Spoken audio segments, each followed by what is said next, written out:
میں اپنی غلطی کا اعتراف کرنا صرف اسی لیے ضروری سمجھتی ہوں کیونکہ غلطی کا اعتراف کرنا کامیابی کی ایک منزل طے کرنا ہے۔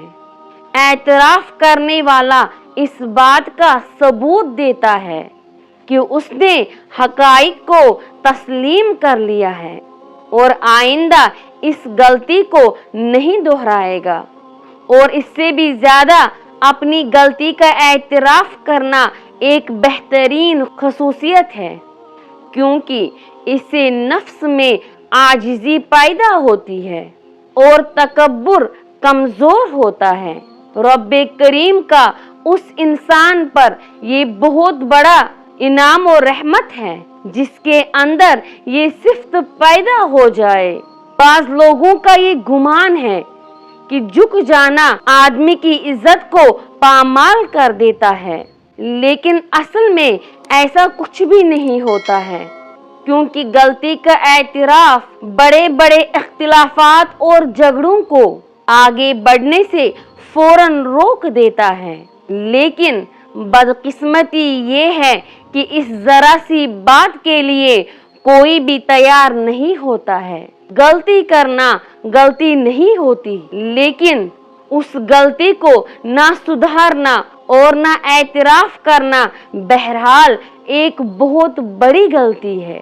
ہم خود کو پرفیکٹ سمجھتے ہیں، لیکن ہم اپنی اصلاح تب ہی کر سکیں گے جب ہمیں اپنے اندر اپنی غلطیوں اور خامیوں کو دیکھنے کا حوصلہ ہوگا۔ مثال کے طور پر مجھ سے اگر کوئی بھول ہو جائے تو شاید میں اس وقت اس غلطی کا اعتراف نہ کر سکوں، لیکن کچھ وقت گزرنے کے بعد میں اپنی غلطی ضرور مان لوں گی اور اس بات کو بھی تسلیم کر لوں گی کہ مجھے ایسا نہیں بولنا چاہیے تھا یا مجھے ایسا نہیں کرنا چاہیے تھا، اور ایسا کرنے سے میرا دل اور ذہن دونوں مطمئن اور پرسکون ہو جائیں گے کہ میں نے کچھ غلط کیا اور اسے مان بھی لیا۔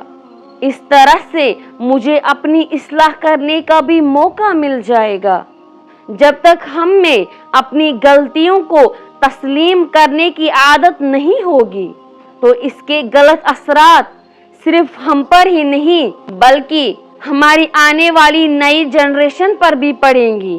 اسی لیے ہمیں اپنی غلطیوں کا اعتراف فوری طور پر کر لینا چاہیے تاکہ دنیا کے ساتھ ساتھ آخرت کی رسوائی سے بھی نجات حاصل کر سکیں۔ امید کرتی ہوں آپ میری ان باتوں پر ضرور غور و فکر فرمائیں گے۔ ملتے ہیں دوبارہ کسی نئے موضوع کے ساتھ، تب تک کے لیے اللہ حافظ۔